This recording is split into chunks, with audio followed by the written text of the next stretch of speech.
Just at the start, so I became aware of the situation at Wolgan Valley through an article that Greg Beerup wrote in the Australian in late 2023. At that stage, some of the slope risk reports were available on the council website, and I had a look over them and was very surprised at the quality and the results of the work. And I tried to get in touch with council at the time. I did speak with someone in transport and just to make them aware of the issues. I wrote again to council in December last year, again just raising this issue with the risk assessment, and then finally we saw it reviewed and the subsequent new assessment by GHD, which is a much higher quality and much more dependable and reliable report, and makes a lot more sense. I was involved, so I'm an engineering geologist. I've been doing this work for the last 25 years. I used to work with the RTA. I've worked with a number of the major consulting groups around Sydney, New South Wales, and across Australia. I currently run my own single-man show, still focusing on slope risk analysis, landslide analysis, slope training. So I help with a couple of the training courses that are run in Queensland and also in New Zealand on slope risk analysis.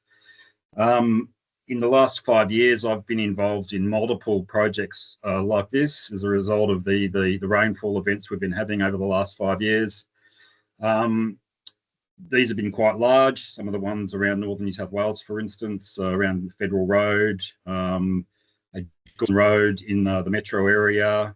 I was involved in the emergency assessment for Settlers Road around the Wiseman's Ferry area, and a whole host of other small landslides across the state. One thing that stands out based on that experience is that one, the landslides that are occurring or have occurred along Wolgan Valley Road aren't especially special. They're not unique. There's quite a few examples of larger landslides that have occurred across the state network and council roads over that time. What is unique is the absolute poor quality of management throughout the whole of this. This has been, to me, we're calling it a disaster. It's not so much a landslide disaster, it's been a disaster of management. And I'm sure you'll appreciate and be aware of that. And the frustration that you must be feeling is palpable. And, you get the feeling that it's got to end at some point. But, and hopefully now, we with the new risk assessment, with decisions being made to focus back onto the existing road, which is eminently repairable, hopefully that process comes into play and gets expedited. From what I've just heard from council, it seems we're still locked into this linear time frame of ticking these boxes as we go along, and that's just going to draw things out and increase the amount of time involved in repairing the road. Hopefully, with Reconstruction Authority and Transport more involved, I know Matt Fuller's involved now, hopefully that can be pushed along, because it really needs to be pushed along, and there's plenty of opportunities to get this road repaired much quicker. I'll just go through, so there's been some questions about a couple of landslides on the road. So the image I'm showing you now is a LiDAR image from the one of the WSP's reports, showing the slide that's become known as Nathan's Crack. So this, I understand, is the one that really triggered the road closure and was called catastrophic and terminal for the road. The yellow line is the outline of the landslide that I mapped just a couple of weeks ago. That's probably the first time it's actually been mapped on the ground like this. This is the sort of thing that should have happened in the flow on after the cracks were first noticed and the landslide first occurred. I can fully understand and appreciate why the road was closed at this stage. So you've got an active landslide that's a major safety risk, and it was the right decision to close the road. But this is not a slide that was terminal for the road in any way. It's on the smaller end of some of the larger translational slides in colluvial material, which we've seen across the state over this period of time. A couple of the features, I don't know if you can see the little arrow. Yep. So the slope below, so this is the yellow is basically the extent of the landslide in the colluvial material above the road. You can see the road coming through. A feature of the slopes below is you can see the slopes below are quite uniform. There's not many boulders below the slopes below. So this is in coal measures. What it's saying is the extent of colluvium that we've got here doesn't extend far below the road itself. In fact, it probably stops at road level. When you compare that to adjacent slopes, you can sort of see the area a bit further to the south. A lot of boulders, so there's a lot more colluvium into the south. What we can also see is some older similar failures in the LiDAR imagery. Just looking at it in a bit more detail. So the red outline is the sketch that WSP put as their largest extent, and then on that is the yellow. You can see is the extent of the landslide that I actually mapped, and that's pretty much the full extent of what we've got. The small area above, so we've got a bit of a regressional slide above the main landslide. The tension crack that was mapped runs up through the top of it. It's about 2 meters high at its highest point, and then it tails down and decreases on each of the flanks. So most of the movement's been accommodated in the upper part of the landslide.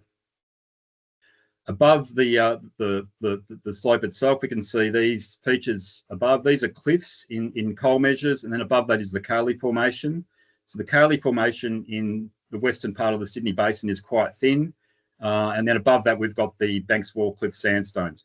The red line here, this is not feasible. It's not possible that this is actually going through bedrock. So the extent of the crack that's been shown in the red is not feasible. When we look at road level, and we can actually go back, so Google Street View, you can use it, and the imagery there comes from 2010. One of the interesting things you can see in this is that, so I'm sure you're all familiar with the cuttings that are a little bit further to the north of this. Those cuttings in bedrock actually extend to the base of this colluvial material, and you can see them through here. So what that is indicating is that we've got very high level bedrock. In fact, the road is actually cut into bedrock across this area, and that's why we're not seeing, we're seeing essentially it's in very good condition despite the landslide that's occurred. So that gives us a lot of confidence to say that the bedrock in this area is shallow, and we're not going to see a whole of slope failure at this site. Looking at the slide itself, so we've got a bouldery colluvial soil with massive boulders in it. This boulder here, I measured it 12 meters long, 4 meters across. It probably goes into the slide material at least 4 meters itself.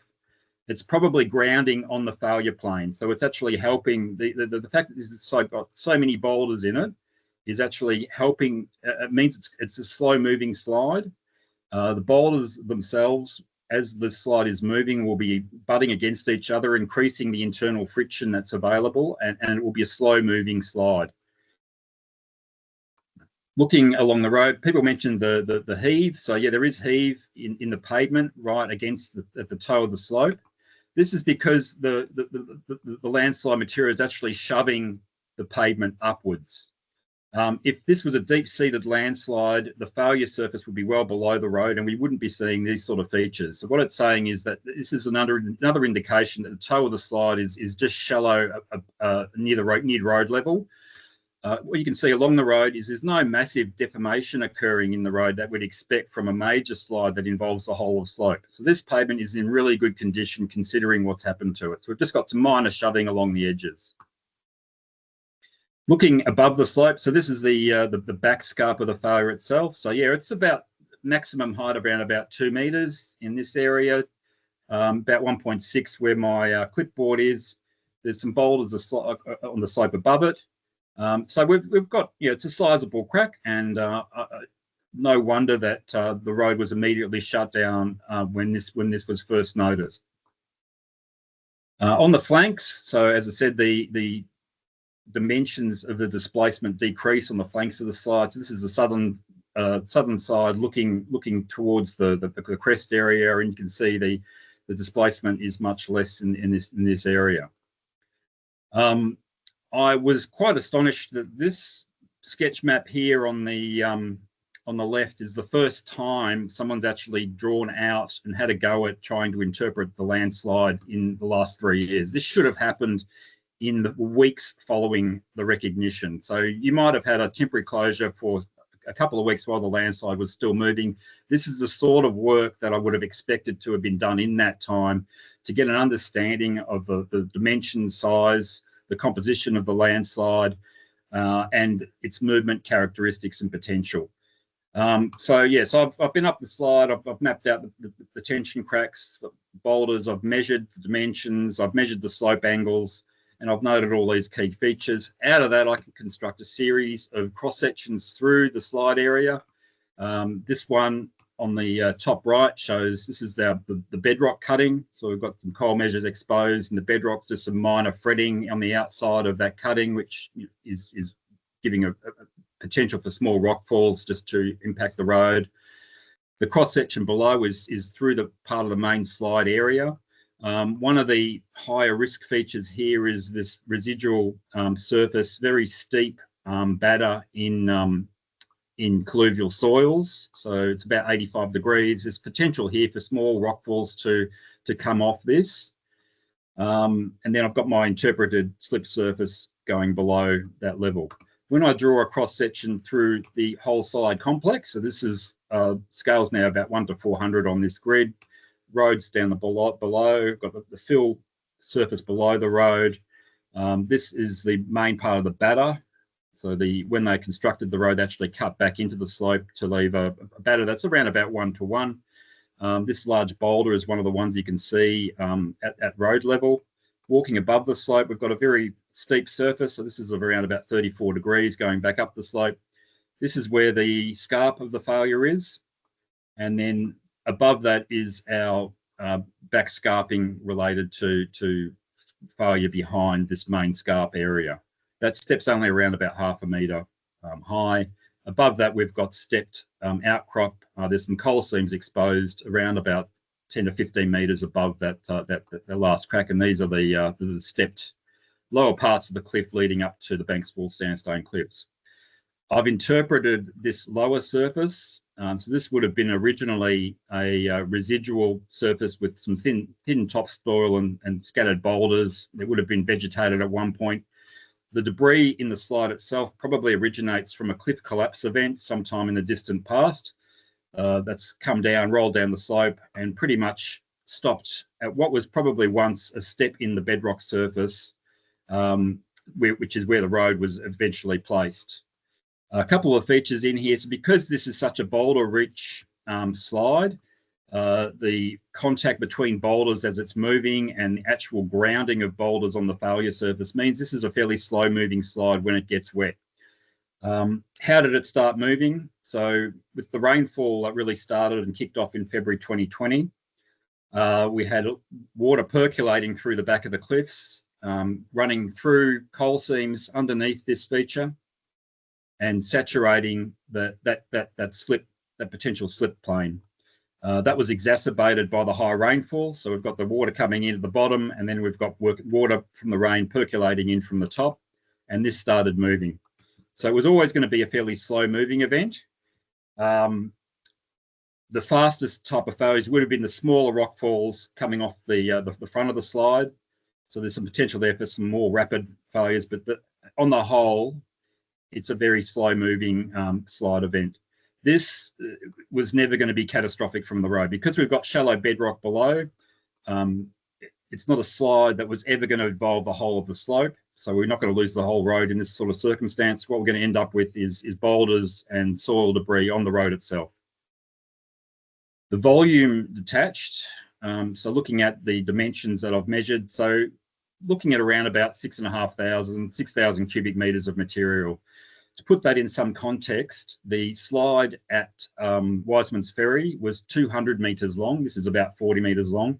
Similar back scarp length, so around about 50 metres long. So this is about a fifth of the size of the slide that affected the Wiseman's Ferry through Settlers Road area. So it's a moderate sized translational slide in colluvial material.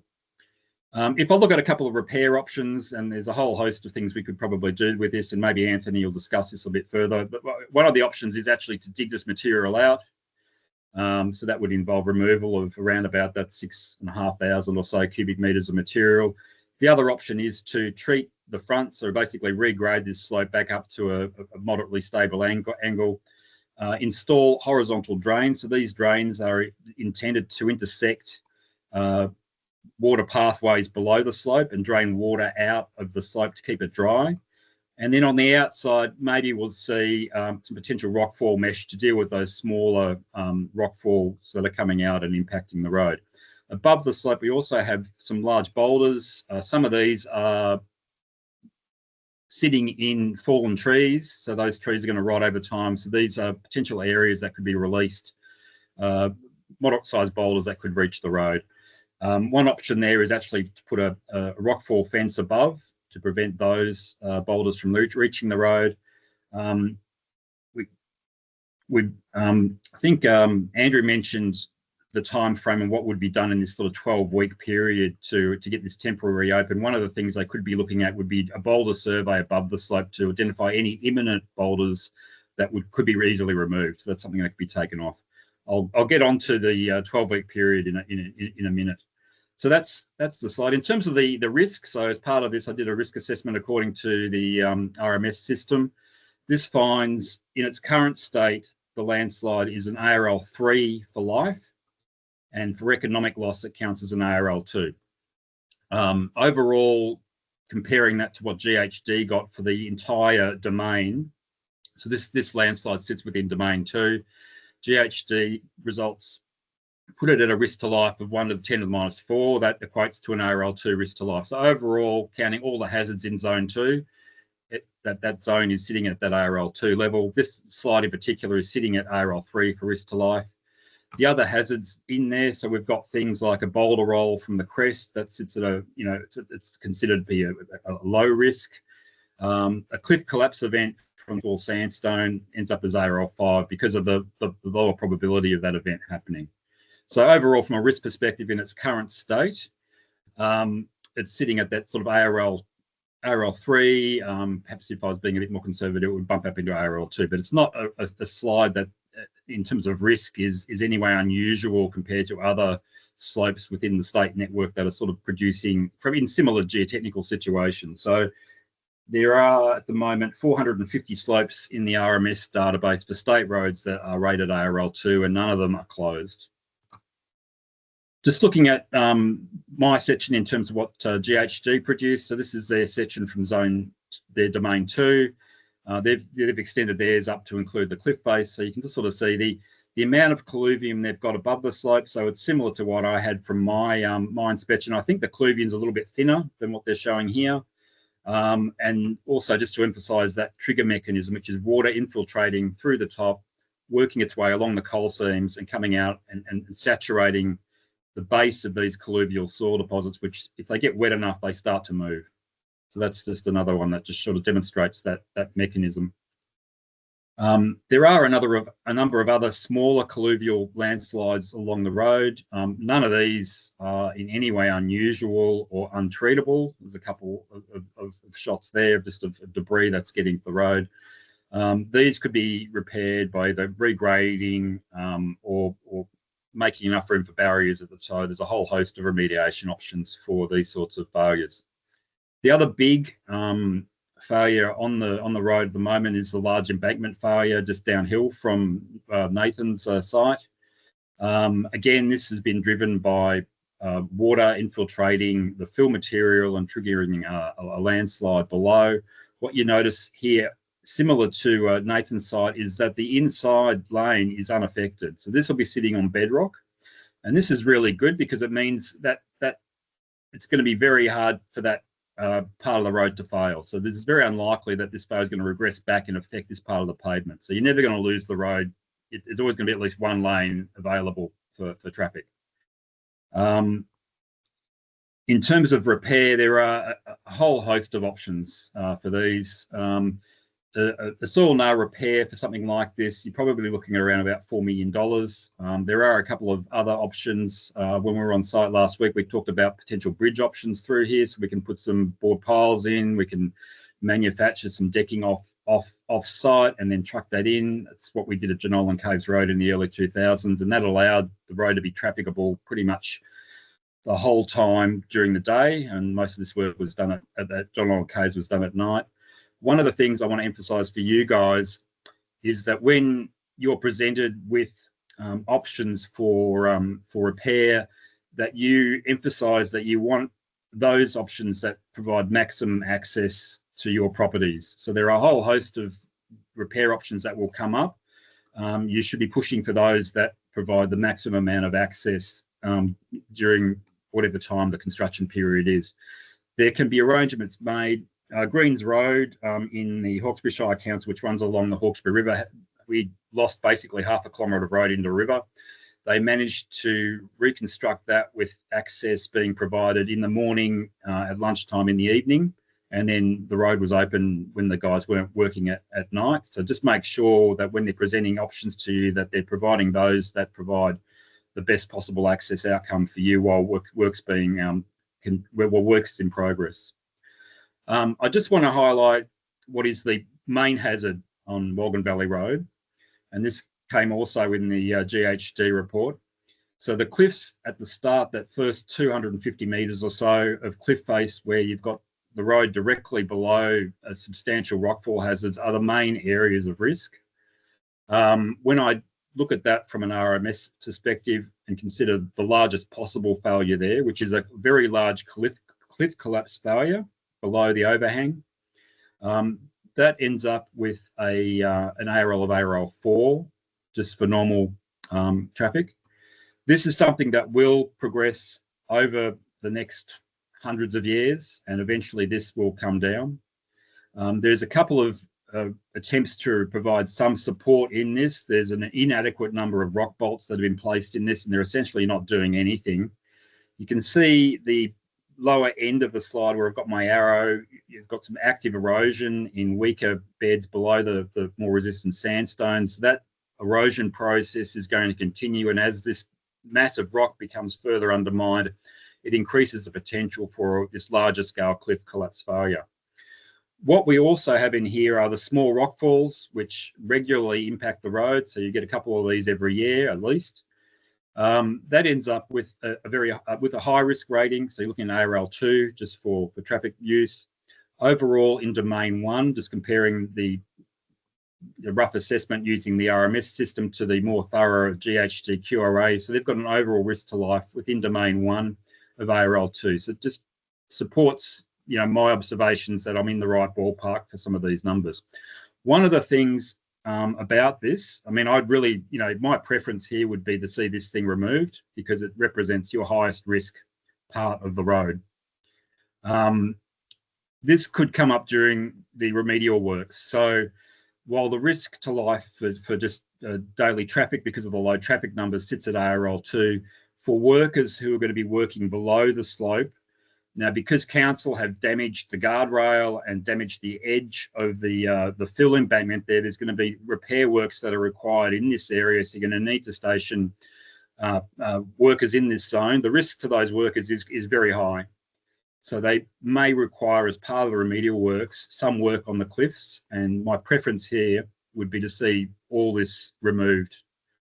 So this would involve removal of around about 10,000 cubic metres of rock. They would do it by a drill and blast method, and it would remove the most substantial hazard that you've got on the road.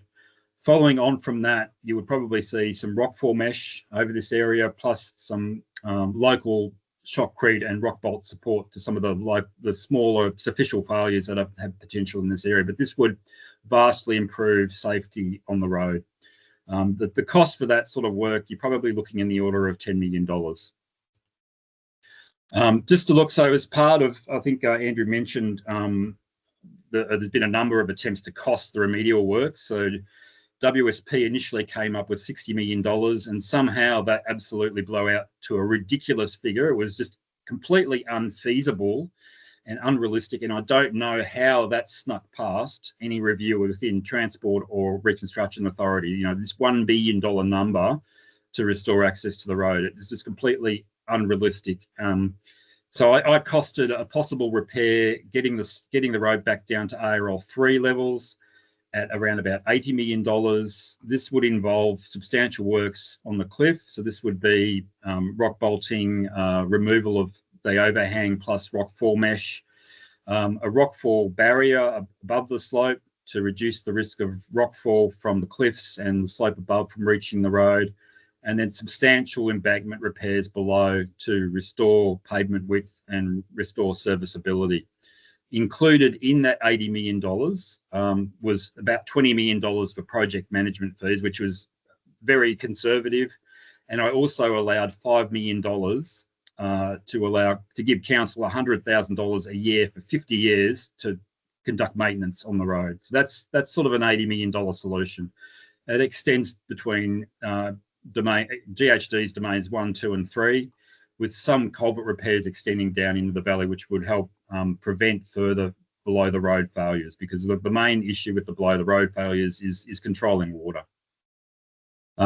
In terms of 12 weeks to come up with a temporary scope of works for reopening, I think this is really quite ridiculous. Walking through with Sergei Tazagi a couple of weeks ago, I would say probably if we were to allow a week for on-ground work for a geotech to look at what's on the site, to conduct similar more detailed investigations like the one I showed you, just doing those site sketches, developing cross-sections, a boulder survey above the slope. So a scope of works could be developed within a week. That could then be actioned on over the next 3 weeks. So we're looking at, in terms of the works that I'd be expecting, would be localised boulder removal at the top, just to make the crest safer for vehicles below. Local removal of material at Nathan's Crack and cleanup of debris from other areas. So this would be just some work with an excavator, and then installation of some temporary barriers where there is a risk of smaller rockfalls reaching the road, and they could be put in place within that 3-week period. Probably the most difficult thing is coming up with a traffic management plan for the site. So you're down to 1 lane. So whether or not council would put in place a traffic light system or rely on residents using radios. I can see the potential to opening the road to the public with a traffic light system. There still would remain some uncertainty there, and it would probably have to be manned 24/7, which is going to be costly. But there are a host of options to get this thing done. If GHD have got 12 weeks, well, they could take 4 weeks to essentially get the road reopened. The remaining 8 weeks then could be spent on doing the design and investigation works to develop the remedial measures required to open the road. So we could get to a point where we have a final design ready to go within 12 weeks. But we still seem to be lumbering away with this linear timeline where things need to be done in certain order, and we allow companies to essentially give their own indication of how long it's going to take to do things. And I think it should be more insistence from RA New South Wales and Transport in demanding answers on a much shorter time frame. Just as a final slide, so this hasn't happened before in the Valley. I'm sure a lot of you are aware of some of the earlier history. So in the 1950s, we had a similar prolonged period of heavy rainfall, and the road was essentially closed multiple times over 3 years, for over a 3-year period. And it took 3 years to get a reasonable reopening at that stage. So it's happened before. It's interesting to read some of the Trove reports from that period, because the frustration, the lack of response from government authorities is just seemingly happening again. So that's the end of my little bit. So I'll stop sharing, and I'm happy to take questions now, or we can leave them till later. Thanks.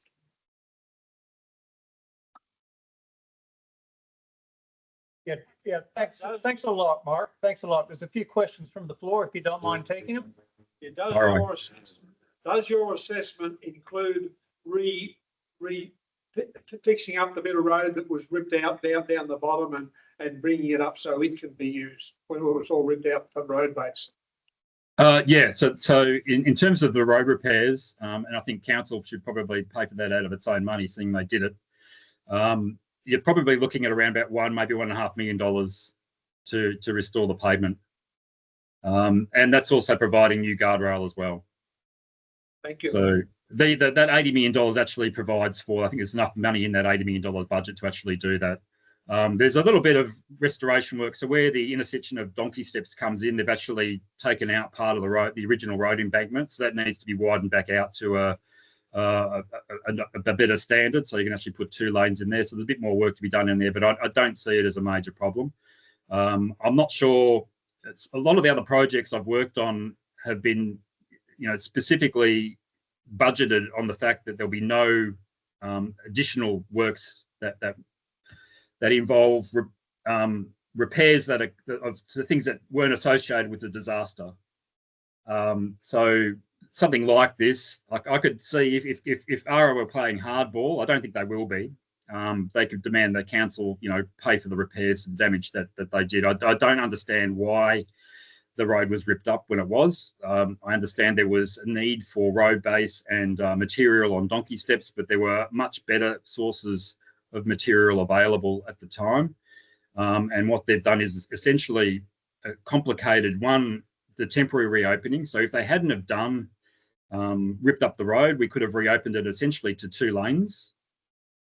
So now we've got the situation where we can't use half the road. So any temporary opening, we're constrained to the narrow road which we've got over a lot of the remaining road section. But yeah, it's not a costly, in the scheme of things, it's not a lot of money to restore that 2.5 k's of road back to a drivable standard. Thanks, Mark. David. Does your assessment of the costs also include an improvement to the drainage associated with the gap road?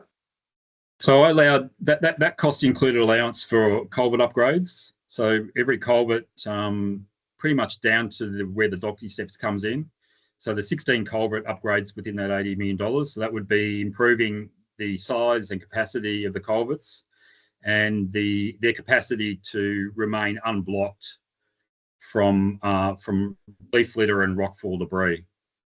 I didn't allow for so there's a current very narrow spoon drain that was put in a couple of years ago when the resort paid for the resealing works.